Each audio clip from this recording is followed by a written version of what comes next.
We'll go through the key concepts and as well as the criticisms. Okay? And these different ways of learning, we will discuss this when we discuss the different theories which are under adult learning theory.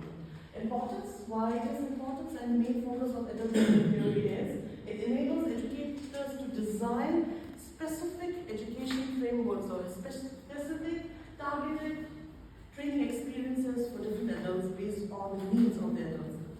There are focuses on intrinsic, which is basically inherent motivation and self-directed learning, which is there in our adults. Then it also leverages lived experiences as a primary resource for knowledge. Now this is quite interesting. In adult learning theory, as kids, you do not have a broader basket of experience in the world, but as when you grow up and become an adult, your experience becomes quite wide, and through these experiences, you learn similar.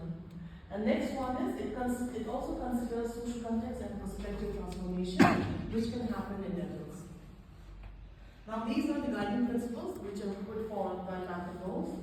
So these are the guiding principles of learning. First one is autonomy.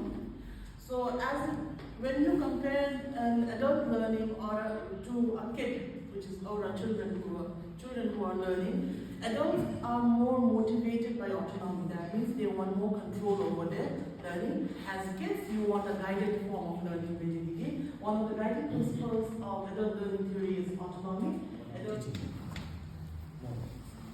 Now, as per the Alfred Bandura, he believed that mostly our adult, we being adult, our students, they learn the observing, not the reading textbook, observing.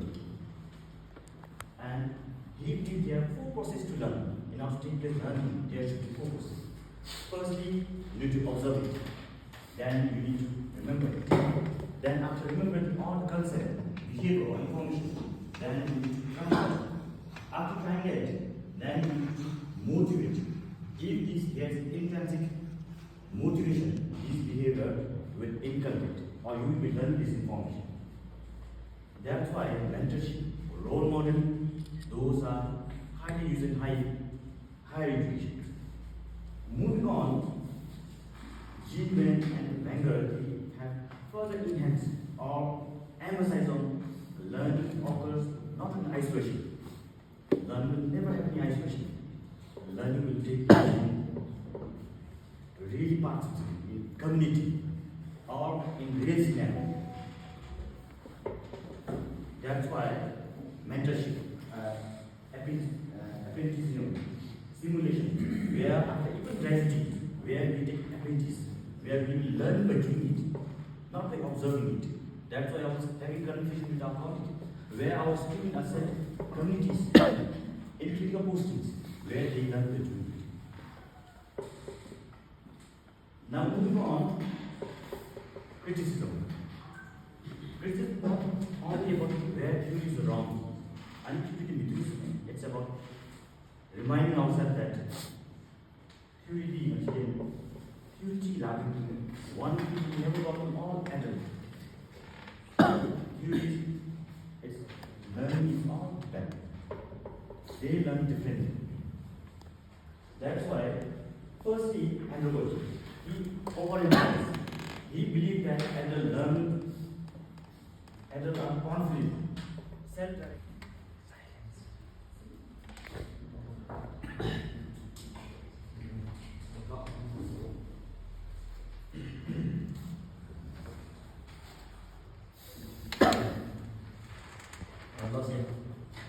Good morning. It is my life about what is that and like what happens after that research conclusion is where there is the talked about, and then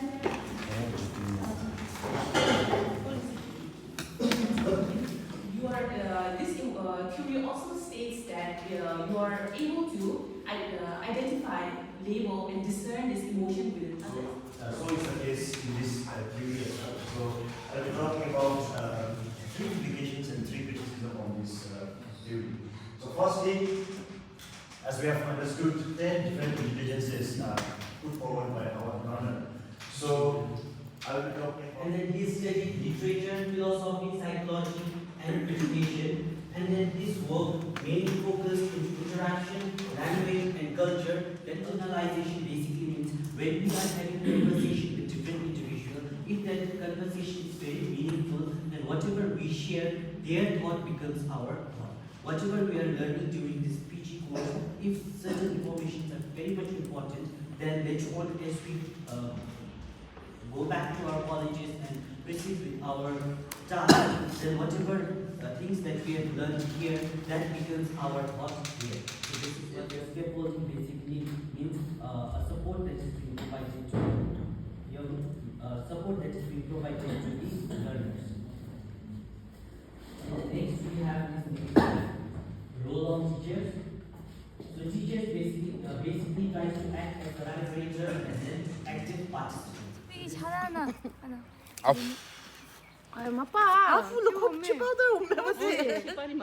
춥다니. 아니 싹 배고프네.